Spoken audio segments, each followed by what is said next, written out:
Video हम बताने वाले हैं कि जो नए लोग हैं सऊदी आते हैं वो कैसे फंस जाते हैं। ठीक है, यहाँ आने के बाद उसको पता चलता है कि कोई और काम मिल गया, जैसे कि ऑफिस में बात किए हुए रहते हैं कि मैं फलना काम से या चलना काम से जा रहा हूँ, लेकिन यहाँ आने के बाद उसको पता चलता है कि दूसरा काम मिल गया, कहीं बकरी चराने वाला काम मिल गया, या खेती करने का काम मिल गया, या कहीं होटल में साफ़ सफाई काम मिल गया है ना।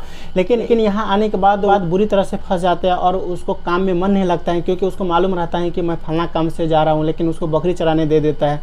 ठीक है, तो फिर वो बंदा क्या करता है, यहाँ से जाने के लिए कोशिश करता है। ठीक है, यहाँ से जाने की कोशिश करता है, उसको जाने नहीं देता है, क्योंकि उसको 2000-2500 रियाल खर्चा हुआ रहता है। तो वही नहीं बोलता है 2-3 साल तुम काम करो, फिर उसके बाद कोई बंदा को मंगाओ, फिर तुमको हम वीज़ा इशू करके फिर तुमको इंडिया या पाकिस्तान या बांग्लादेश भेज देंगे, यानी कि जहाँ से वो बंदा आए है। ठीक है, तो इस तरह से जो है ना आदमी फंस सकता है। इससे बचने के लिए आपको मैं बताऊँगा कि क्या करना पड़ेगा। इससे बचने के लिए दोस्तों बहुत सारे ऑनलाइन सिस्टम है, आपको चेक कर सकते हैं कि आपका वीज़ा किस कैटेगरी का है, आपका वीज़ा हेल्पर का वीज़ा है, या आपका हर चीज़ मेंशन रहता है कि आप किस कैटेगरी का वीज़ा है। कि एजेंट जो आपके गांव का या कोई रिलेटिव का है तो ऑफिस से उसे कांटेक्ट रहता है ना, कंसल्ट रहता है, तो उसके पास एक ऑफिस नहीं रहता है, हज़ारों ऑफिस रहते हैं। ठीक है, और ऑफिस वाले उसको बोलते हैं कि अगर तुम एक बंदे दोगे तो एक वीज़ा पे तुमको 10,000 रुपया देंगे। ठीक है, तो उसके पास एजेंट के पास जो भी आदमी आते हैं उसको अपने बातों में उसको फंसा लेते हैं। फंसाने के बाद फिर उसे पासवर्ड ले लेते हैं। पासवर्ड लेने के बाद उसको बोल देते हैं कि जाके मेडिकल करवाओ, गम का मेडिकल करवाओ, है ना। फिर मेडिकल करने के बाद फिर आता है तो बोलता है कि आपका जो है वीज़ा स्टाम्पिंग हो गया है और वीज़ा इशू हो गया है। तो बोलता है कि पैसा जमा करो, जितना में बात हुआ रहता है 1 लाख 1.5 लाख जो भी है, ठीक है, पैसा जमा करो। लेकिन दोस्तों यहाँ पर क्या होता है कि वीज़ा स्टाम्पिंग नहीं हुआ रहता है।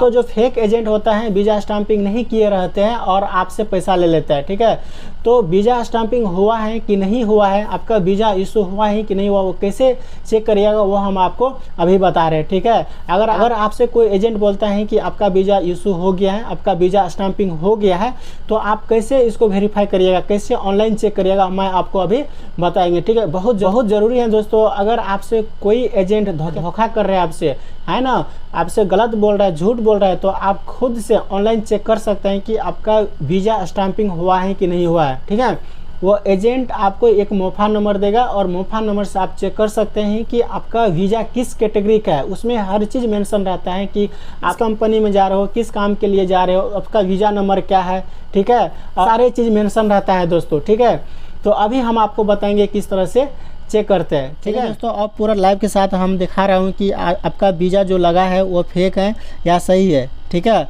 और आपका वीज़ा स्टाम्पिंग हो गया है कि नहीं हुआ है, आपका वीज़ा स्टाम्पिंग हुआ है या नहीं हुआ है, पूरा जानकारी यहाँ से मिल जाएगा। ठीक है, सबसे पहले आपको गूगल पे आ जाना है। गूगल पे आने के बाद फिर यहाँ वीज़ा.मोफा लिखिएगा, सर्च करिएगा। सर्च करने के बाद जो आपका पहला लिंक होगा उस पर आप क्लिक करिएगा। ठीक है, जैसे ही क्लिक करिएगा दोस्तों यहाँ पर आपसे जो है ना इस तरह का पेज ओपन हो जाएगा। तो यहाँ पर पासपोर्ट नंबर डालिएगा, है ना, करेंट नेशनलिटी डालिएगा और वीज़ा टाइप डालिएगा, आपका किस टाइप का वीज़ा है। और फिर इसके बाद जो है ना वीज़ा इशू, है ना, कहाँ से आपका वीज़ा इशू हो रहा है, दिल्ली से हो रहा है या मुंबई से हो रहा है, ये चीज़ यहाँ पर डालिएगा। ठीक है, चलिए हम पासपोर्ट नंबर डाल लेते हैं। और यहाँ पर वीज़ा टाइप है ना दोस्तों, बहुत सारे वीज़ा टाइप है, बिजनेस के लिए है, कॉमर्शियल के लिए है, फिर यहाँ पर उम्रा के लिए देख सकते हैं, वर्किंग विजिट, है ना, स्पेशल, बहुत सारे हैं। जो आपका वीज़ा टाइप होगा वहीं आप लिखिएगा। और दूसरी बात, जहाँ से आपका वीज़ा स्टाम्पिंग हो रहा है ना, एजेंट आपको बता देगा कि आपका वीज़ा दिल्ली से स्टाम्पिंग हो रहा है या मुंबई से हो रहा है ना। चलिए हम सारा चीज़ फिल कर लेते हैं।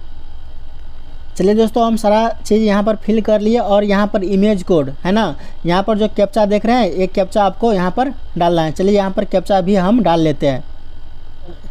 तो ये सब पूरा चीज़ डालने के बाद यहाँ पर आपको नीचे यहाँ मिल जाएगा सर्च का बटन। ठीक है, यहाँ देख सकते हैं, यहाँ पर सर्च का बटन मिल जाएगा। ठीक है, इस पर आपको क्लिक करना है। जैसे ही क्लिक करिए दोस्तों आपके पास इस तरह का इंटरफेस आएगा।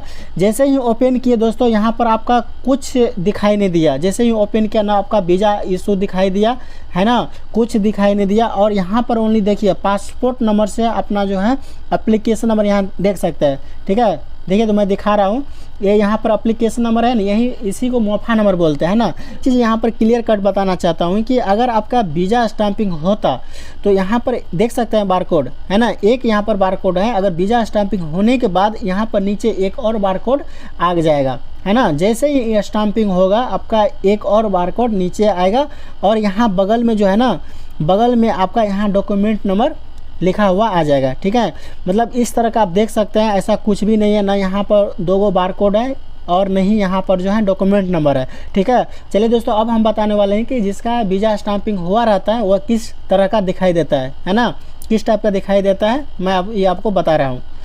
वहीं सबसे पहले पासपोर्ट नंबर और कंट्री नेशनलिटी और वीज़ा टाइप, ठीक है, और जहाँ से वीज़ा इशू हुआ है वहाँ का लिखना और इमेज कोड डाल देना, ठीक है। मैं ये चीज़ यहाँ पर फिल करता हूँ।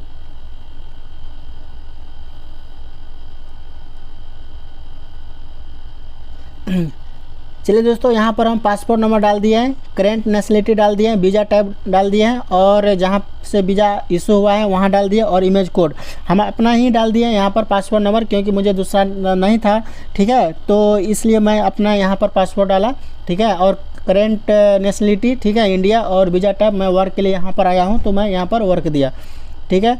फिर इसके बाद वीज़ा इशू मेरा मुंबई से हुआ था तो यहाँ पर मुंबई दिया, ठीक है। तो फिर यहाँ से सर्च करिएगा दोस्तों, आपके सामने ये वीज़ा हैज़ बीन इशू, है ना, इस तरह से आपको दिखेगा, है ना। इससे पहले जिसका वीज़ा स्टैंपिंग नहीं हुआ था, मैं उसको लॉगिन करके यानी दिखाया पासवर्ड डाल करके, तो फिर इस तरह का उसका वीज़ा हैज़ बीन इशू नहीं दिखा था, ठीक है। और दूसरी बात दोस्तों, अगर आपका वीज़ा इशू हो गया हुआ रहेगा तो इस तरह का दिखाई देगा। दूसरी बात यहाँ पर देख सकते हैं, अगर आपका वीज़ा स्टैंपिंग होगा तो यहाँ पर आप देख सकते हैं कि 2 बारकोड रहेगा, है ना, एक नहीं।